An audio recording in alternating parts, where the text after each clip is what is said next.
Vamos começar mais um programa Saúde para você. O tema de hoje é homossexualidade. E quem vai conversar comigo é a doutora Renata Oliveira, que é psicóloga, e o doutor Glauco Arantes, que é psiquiatra. É só um minutinho que já a gente está de volta. Não saia daí.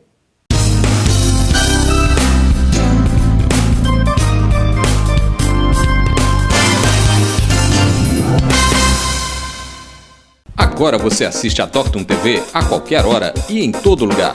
Com o aplicativo Doctum TV para Android e iOS, você pode aproveitar toda a nossa programação quando e onde quiser.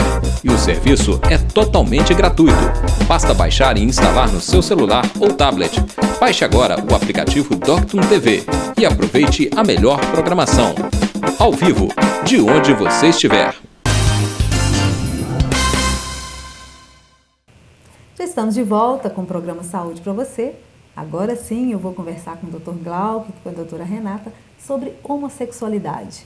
Olá, doutores, sejam bem-vindos aí aos nossos estúdios. Obrigado. Obrigada. Gente, fala pra gente primeiro, define, né, fazendo a diferença de sexualidade e sexo. Bom, o sexo, esses conceitos, né, não são conceitos assim únicos, né? Igual, por exemplo, o que é sexo? Então, se a gente for olhar grosso modo, sexo é aquilo que a gente vê. Tem pênis, tem vagina, isso é sexo. Porém, nem isso é uma coisa muito bem definida, porque isso que a gente vê é só uma das manifestações dos tipos de sexo que tem. Eu vou explicar melhor. Então, a gente tem sexo biológico, sexo psicológico, sexo hormonal, sexo fenotípico, sexo genotípico. Tudo isso são definições de sexo, mas normalmente a gente pensa no sexo só. Então, vou dar um exemplo. A pessoa pode nascer com genes de homem. Então, ele vai ter um cromossomo X e um cromossomo Y.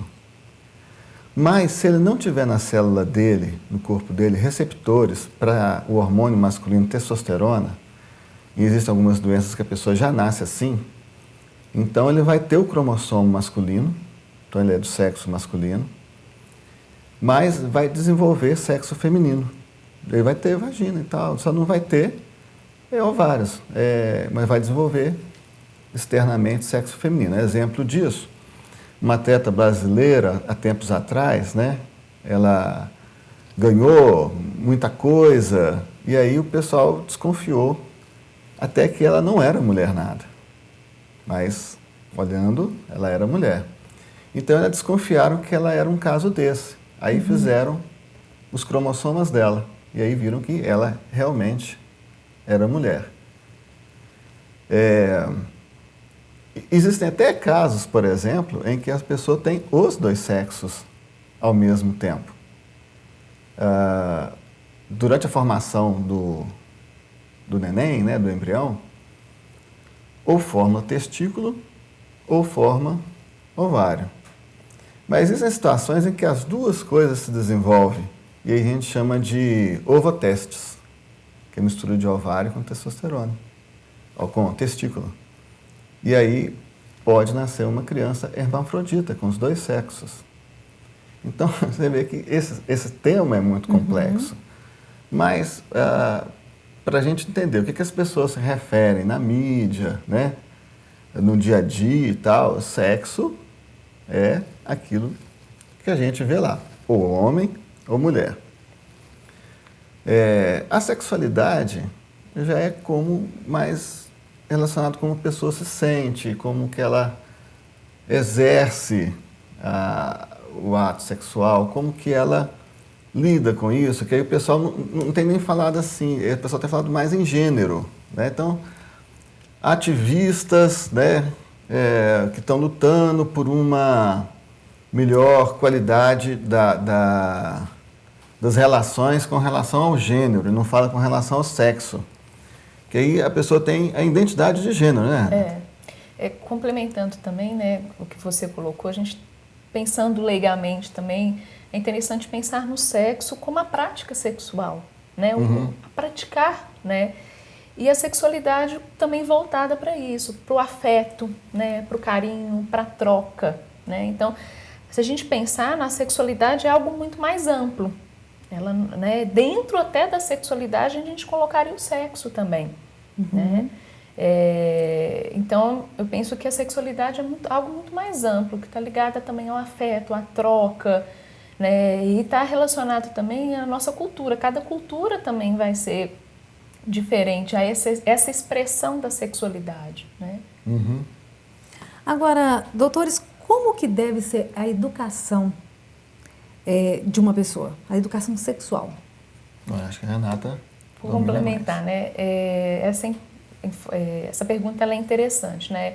Quando se pensa numa educação, a gente tem que pensar muito na ideia de uma informação, né? Como eu coloquei, essa educação sexual, a gente tem que pensar nesse sexual, nesse sentido, da sexualidade, né? Do sujeito entender ali o seu gênero, entender, né, o seu órgão, entender o que a gente trabalha muito na psicologia também, que esse empoderamento, né, cada um tem o seu poder, cada um tem a sua forma de lidar, né, com o seu corpo.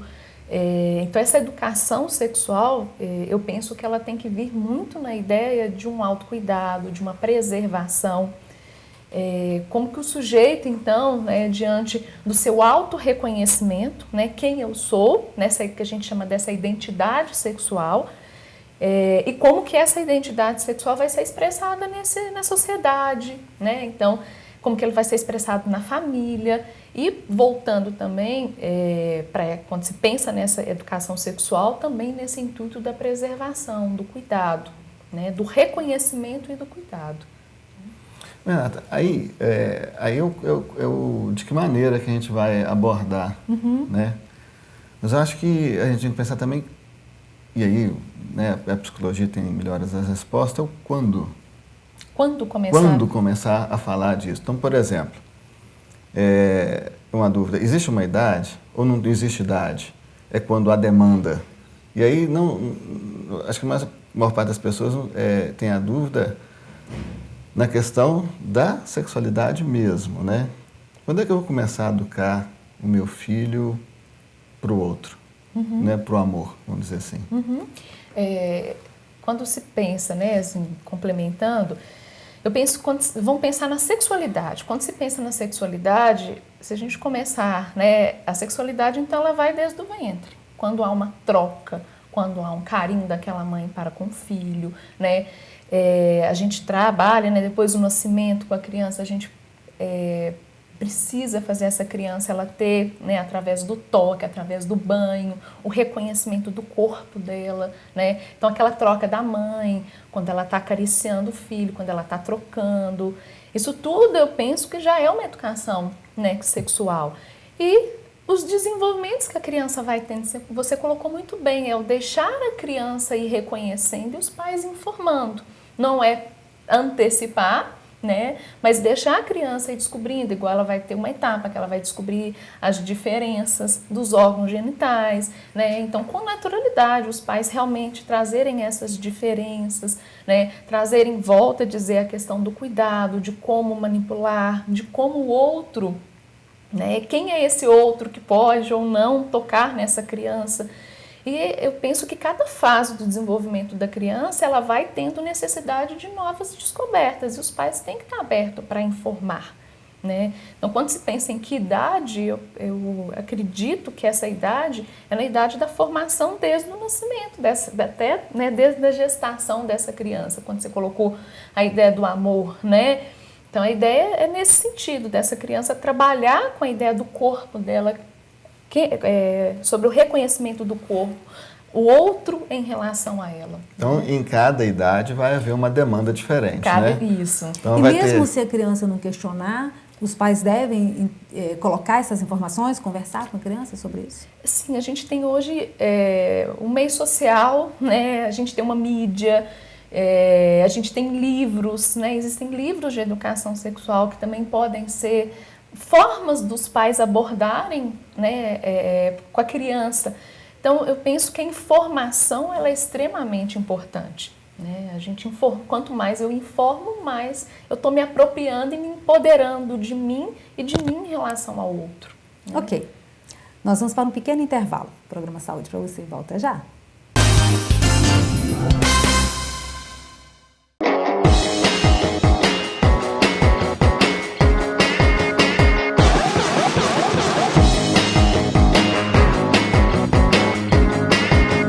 Doctum TV, online 24 horas.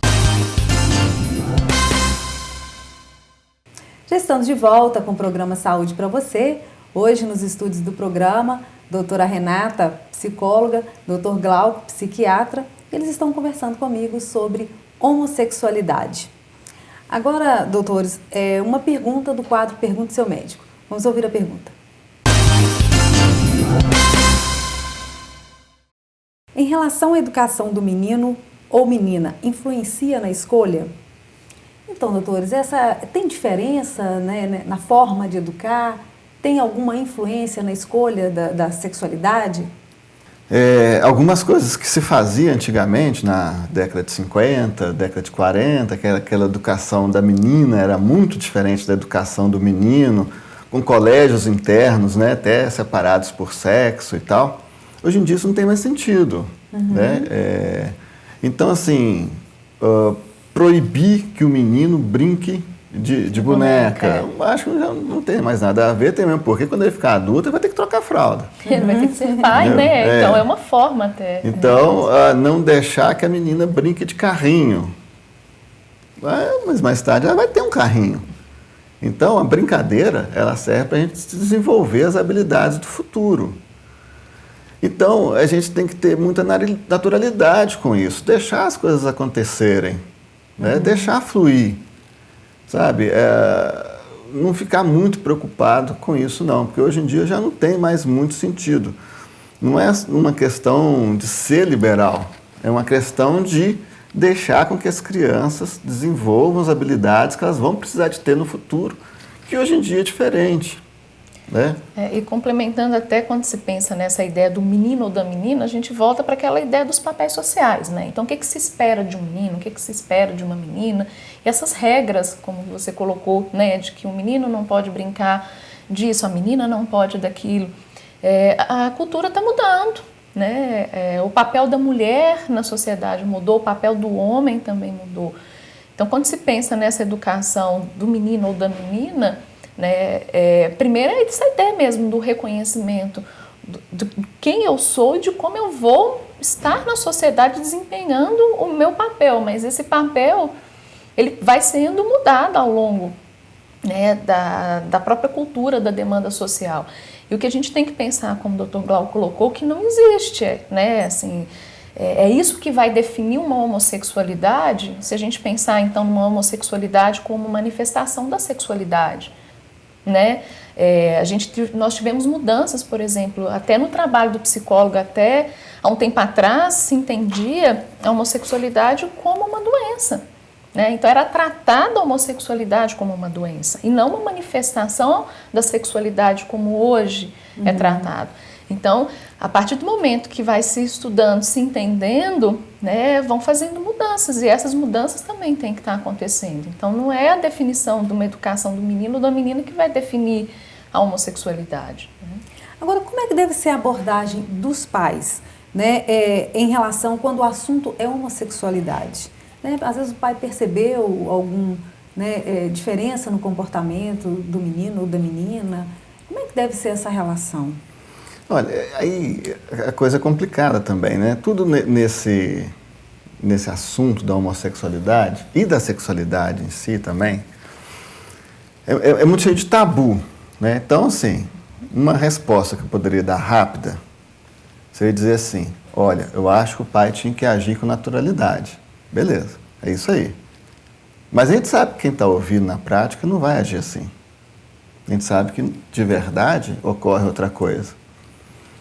Então, a pessoa vai ter que se preparar para uma série de mudanças, né? Eu digo o pai, né? Uma série de mudanças de paradigma, uma série de mudanças de desejo, do que eu desejo para o meu filho, o que eu planejei para o meu filho, o que eu queria de mim nele, né? Isso aí vai ter que começar a mudar. Ele vai ter que começar a repensar os conceitos, a repensar os valores. E assim, provavelmente vai ter alguém ouvindo a gente nessa hora que está passando por isso. Eu acho possível, dentro da cultura, década de 70, década de 80, que são os adultos de hoje, década de 60, a pessoa conseguir fazer uma mudança dessa sem dor. Vai ser doloroso, mas sempre no final das contas eu acho que a pessoa consegue dar conta. E é interessante também, né, isso que você colocou muito bem, assim, esse desejo desses pais mudando em relação a esse filho, né, de não atender aquelas expectativas. E é importante também os filhos, né, que estão entendendo, né, o seu desejo sexual para com o mesmo sexo, no caso a homossexualidade, também entender essa relação de sofrimento dos pais. Então, a família ela vai estar passando por um sofrimento, né? Então, a gente fala muito essa ideia do assumir, né? Assim, eu tenho que assumir, eu tenho que assumir. O que é essa ideia do assumir, né? Quando se pensa numa sexualidade, então o filho vira para o pai e fala assim, eu sou heterossexual, o filho vira para o pai, eu sou homossexual. Então, a sexualidade ela tem que ser construída com naturalidade, o reconhecimento, o assumir primeiro começa para si, né, quem eu sou, e é um conflito, né, Marinalva, eu percebo assim, como o sujeito sofre por lidar com o diferente, ainda é um grande sofrimento para o próprio sujeito, que muitas das vezes ele não reconhece isso nele, busca um outro caminho, então é um sofrimento para o sujeito, né? Porque eles, além dele sofrer, há um sofrimento também em não magoar os pais, né? Mas eu penso que essa ideia mesmo dos pais que vão percebendo as diferenças, é essa ideia assim, do dar-se um tempo, né? Para sair o velho e entrar o novo. E vai haver o sofrimento, vai haver uma dor, né? E também, aí a gente está falando mais do pai, né? Mas o filho resolver falar também é doído, né? Então, até a pessoa chegar lá e falar é porque ela não está aguentando mais. Ela precisa te contar. Mas aí contou, né? Então, contou. E aí, como é que a pessoa que contou vai comportar depois? E aí, muita gente fica afoito, esperando que os pais vão aceitar de imediato. E até tem gente que de imediato aceita mesmo. Mas tem gente que não. Então, que é o primeiro apoio, né, gente? É o primeiro apoio. A família, os pais, né? Deveria ser. Sim, né? Mas acaba que na prática o primeiro apoio é outra pessoa, é uma amiga, é um tio, né? É uma avó, é alguém mais chegado, que muitas vezes não é o pai. Às vezes é, mas às vezes também não é. Mas que bom que fosse, né? Mas a questão é a seguinte, aí o filho contou e tal, e fica também tendo uma expectativa, uma demanda da aceitação dos pais. E aí a gente às vezes esquece um pouquinho que a gente tem que dar o tempo para o pai também. Do mesmo jeito que a gente tem que respeitar o momento do filho, eu acho que o filho também que está contando tem que respeitar o momento dos pais, né? Para a coisa fluir com menos sofrimento, menos espinhoso. Bom, doutores, eu tenho aqui mais várias dúvidas, várias perguntas, mas o nosso tempo está esgotado. Então eu vou convidá-los para voltar no programa e fazer uma parte 2. Pode ser? Sim. Então tá combinado, gente. No próximo programa Saúde para Você, eu continuo conversando com a doutora Renata e com o doutor Glauco sobre homossexualidade. Até o próximo programa. Saúde para você!